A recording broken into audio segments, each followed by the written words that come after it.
Hey, I'm William. I'm an MRA. Hi, I'm Mitch, and I'm a rhinoceros. Some of you don't understand what a men's rights activist is yet, so I'm here to gently break it down. This will be interesting. The world's worst poll will explain to us what men's rights activism truly is. Here's why I believe firmly in MRA and the causes we champion. Let's agree to disagree. Women have it pretty good in society. Women get paid so much money. Hillary Clinton, Michelle Obama, Kimberly Kardashian.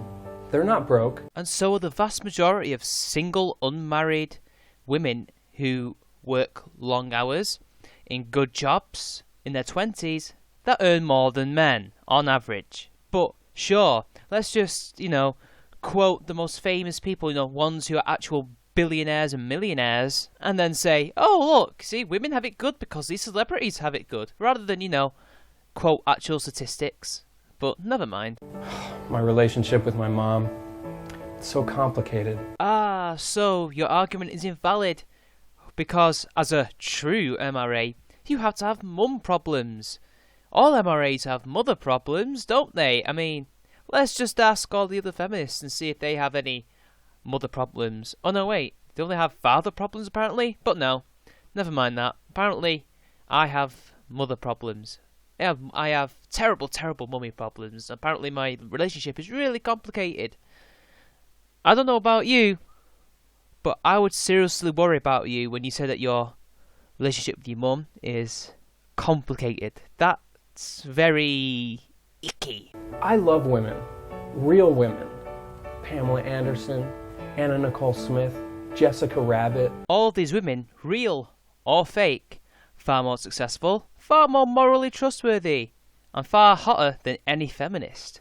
Come on, man, you could give us some better examples than that. The new Mad Max made me angry, because it wasn't exactly the way I wanted it. The Mad Max that I remember from when I was a kid had a strong male role, the strongest male role, Mel Gibson. Mad Max was not a feminist film. That was someone who wasn't even MRA complaining about something that wasn't actually there in the movie. And all you feminists and all you stupid anti-MRAs went around saying, oh, this is amazing, it's a feminist film, oh, it's amazing, oh.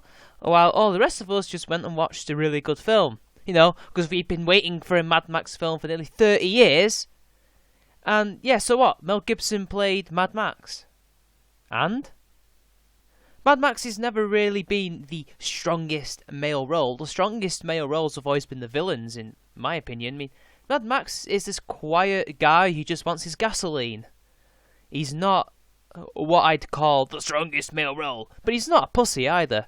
He's just kind of in the middle. It's the people around him that you can criticise, but not Mad Max himself. Women shouldn't be on money. I already see them everywhere I go.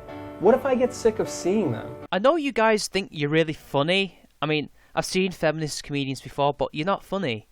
That wasn't a joke. That wasn't even a punchline. That was just some words. I can't even begin to fathom how you thought that was funny. I mean, you could have said loads of things that could have actually been funny, but you didn't. And I have not met an MRA who is sick of seeing women. I mean, how can you be sick of seeing women? I mean, they're 50% of the population. In fact, probably more so, because men are constantly dying of cancers that don't get as much funding as women's cancers do, in wars, all sorts. I mean, I could list all these things, yeah. MRAs are apparently sick of seeing women all the time, or maybe sick of seeing women all the time because they appear on money. Considering the fact that in Britain, we have the Queen on all the money, all the damn time, until she dies. But until then, I've not seen a single person complain about a woman being on the national currency. In fact, on the £5 note, it's nothing but women, save for a few guys in the background. You don't believe me? Go Google it, feminists. Dad bod should be celebrated because I feel insecure, and it's a fun way to mask my self-hate. It's a fun word, too. You just body shamed a hell of a lot of men just because they happen to have beer bellies and they're a bit overweight. Yet apparently, we shouldn't be fat shaming people like that either. We should be body positive. We should be trying to make people feel comfortable within their skins. But oh no, when they're men, why should we give a shit? I catcall women because I have no personality, and I'm afraid they'll make fun of me. Rightfully so. That makes no sense, feminism. Come on, you can do better than that. I don't catcall men because I'm insecure and I think they're going to take the piss out of me. Like they should. We can say the exact same thing for you because women do the exact same thing to men and never get called out on it. Yet as soon as a man does it, as soon as a woman releases a rather cherry-picked and almost fake video about catcalling, the whole world is outraged because we've got to protect the women's.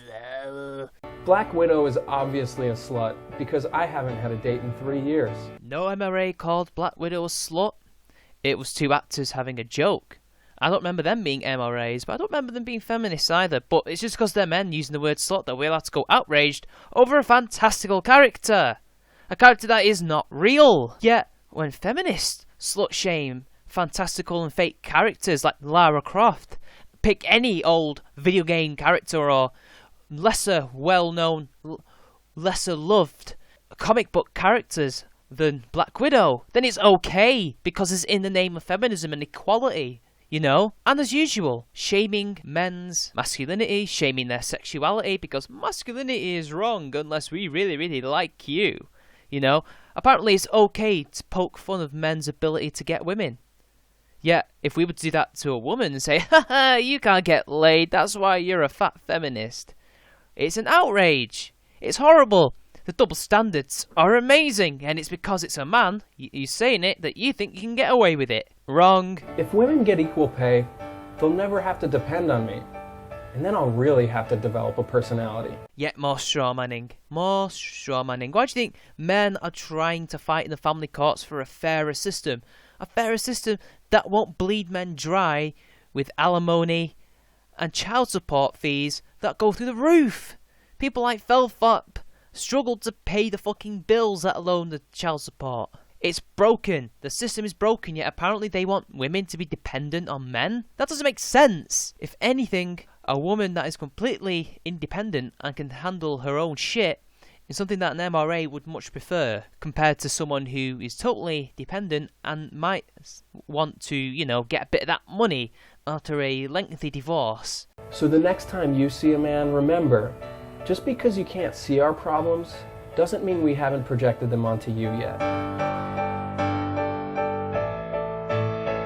I don't even have words for that. That's just fucking bullshit. Amazing. All men's problems are projected onto everybody else. That's how MRAs work, isn't it? Ho ho ho! That's how we work. Even though, you know, I'm not an MRA, but never mind. You see, I'm not even an MRA, I'm not a MGTOW, I'm just an anti-feminist. Yeah, you know, egalitarian. Yeah, apparently even I can see through this bullshit that you guys are trying to peddle to me. It ain't working, feminism. Anyway, until next time, this has been ChowMan93. Like and share the video, subscribe to my channel, and I will see you all later.